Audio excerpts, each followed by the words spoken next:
6 months later, divorcing my husband was a huge mistake. Frown.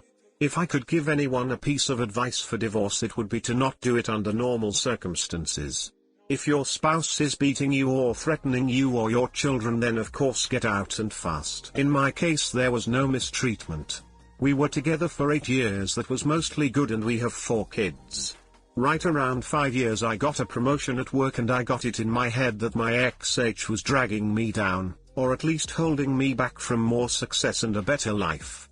We never had a lot of money, but with my promotion I was now making more than he was. I started working longer hours, and at the same time his hours were cut, so he was at home more. I really began to resent him because he was home and because he got to spend time with our kids. Most nights when I got home they were already getting ready for bed, if not already sleeping. After a few months of my new job, it was clear to me that things were not going well at home without me there. Some nights the dishes weren't done when I got home, or the kids hadn't eaten, or whatever else I could think of to be mad at him about. It really didn't matter. He kept saying that he would try harder, but that it was hard being home all the time. That always made me really mad. For the next couple years things kept getting worse. My hours weren't any shorter, and his were on and off full time. There was no convenient time for him to be working full time because of my hours, but we also needed the money. Whenever he would tell me that he could get extra hours, I would always complain, and the less hours he worked, the more I complained that he wasn't bringing in enough money. Whenever he brought up the contradiction, I would tell him that he needed to figure it out. I knew that it would bother him, so I started saying that a lot and for everything that I could. I really started to resent him, and I pulled away from him. I knew that it was hurting him, but I didn't care.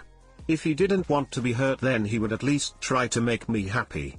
I used that same thing to justify when I started to talk to another guy at work. I thought he was just a friend, but talking at work turned into texting at home, and then pictures and videos, and then trying to sneak some alone time with him. I knew that it was wrong, but it made me feel so alive, and my husband had not made me feel like that in years. I was tired of being unhappy, and I was doing this for me. The worst was the night that I came home at a reasonable time and found that he had cleaned the whole house, cooked the whole family dinner, and picked out a movie for all of us to watch together. This would have made me swoon a couple years earlier, but that night I couldn't even look at him, and I pretended to be sick. I spent the rest of the night in bed while he waited on me and checked on me, and even made me different food and brought it to me in bed. It made me feel terrible. And then it made me angry that he made me feel that way, and by the end of the night I was texting with the other guy. Over the next month or two from that night, it did not matter what he did. He was wrong just for breathing most days. He would get so upset with how I was treating him, and I would just wait and egg him on into losing it, because I knew it would happen eventually. After most of the fights we had, he would apologize for whatever I told him he did wrong, if there even was something, but I never did. I would usually find a way to make him feel even worse. I knew that I was right because he was wrong, and that was all that mattered to me. I even pretended that I didn't care when he found out about my relationship with the guy from work. It really destroyed me inside to see him holding back tears, but I wasn't going to let him see that. He was at his weakest, and that was when I chose to tell him that I wanted a divorce. I could almost hear his heart shattering inside his chest. He talked and fought and said that we could work through it together. I really wasn't interested in fixing our marriage, but I mostly ended things with the other guy, but only because I knew I could get it back if I wanted it. I could see that he was trying, and occasionally I would let him know, but for the most part I kept being a huge witch to him for any and all reasons that I could think of. I'm not sure how much more the man could have done to make me happy besides finding a job that paid enough for me to not have to work at all. He said that he was looking, but looking and finding are two different things. It was around this time that I discovered this group and a few others. I started posting things about him, from my perspective only, and I got so much positive feedback for how I was feeling that I knew I was right. The more I posted, the more validation that I got. It wasn't just me who knew that XH wasn't worth keeping around. I had the whole internet telling me how terrible he is. I started saying awful things to him and even outright ignoring him. I was so confident with mine and everyone else's opinion that I contacted a lawyer and within a couple weeks had filed for divorce.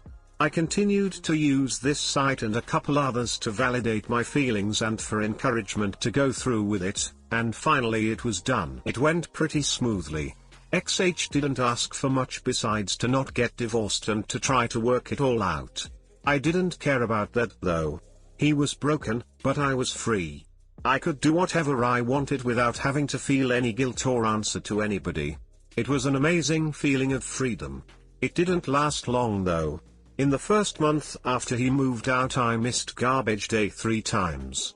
There was also rarely a single clean dish and the laundry sat in piles so long that I had to start doing the sniff test to see if it could be worn again. I also never saw my kids more miserable.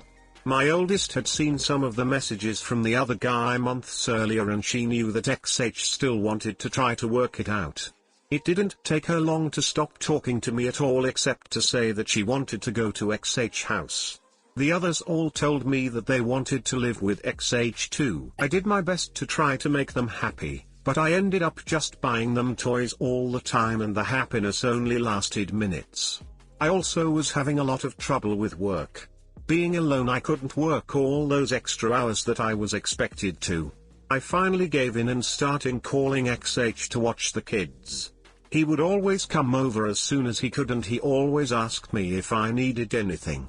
When I would get home I would find clean dishes and laundry and even dinner sometimes. He would never say too much after I got home. He would just say to call him if I needed anything and leave. One night he took out the garbage and brought it to the curb because it was garbage night and I forgot again. He always looked so sad when it was time to go. Finally after a couple months my friends convinced me to go out on a date. It was for dinner and a movie and I was excited and hopeful, but at dinner I started getting a feeling of overwhelming guilt. It got so bad that I ended up not even going to the movie. A week and about 1 million tears later I was on a therapist's couch. I told her everything that had happened starting with the promotion that I got at work. She did not agree with me or with any of the encouragement to divorce that I got.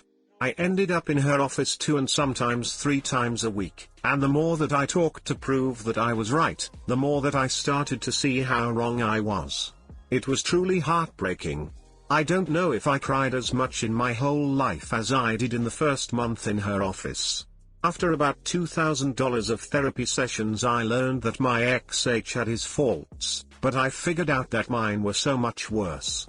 I did so many awful things and said awful things that I wouldn't want to be with me, but he did. I still remember him asking me in the meeting with the lawyer to please not go through with it. I did go through with it though, and then later I bragged on here how great it felt. I was so wrong. And now I can see it. A couple weeks ago I went outside with him when he was leaving the house. I asked him about getting back together.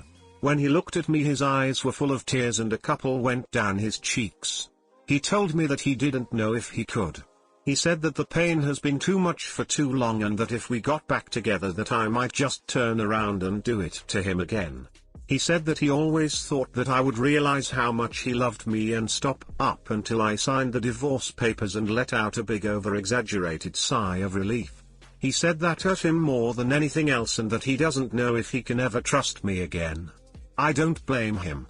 I destroyed a man who looking back was a great husband. I deprived my kids of having a great father in the house with them and I took his kids away from him. And me, the one who pushed for the divorce expecting happiness and a life of freedom, spend all my free time sitting at home or sitting on a therapist's couch. Please don't just take the advice of anyone on this site or any other about getting a divorce. If your marriage is bad, look at yourself first and see if you can make changes. This is advice for men and women. Getting divorced is not fun. Being divorced is not fun. And seeing your husband broken and your children never happy because of your actions is the most painful experience that I can imagine. I wish all of you well and hope that you will give your marriages a second chance. Hey guys, please like, comment, and subscribe. It would really help me out, thanks. I hope he doesn't take you back. She sounds awful and he deserves someone so much better. to OP, my ex-wife could have written this post, so I feel like I may have an idea how your soon-to-be ex-husband feels.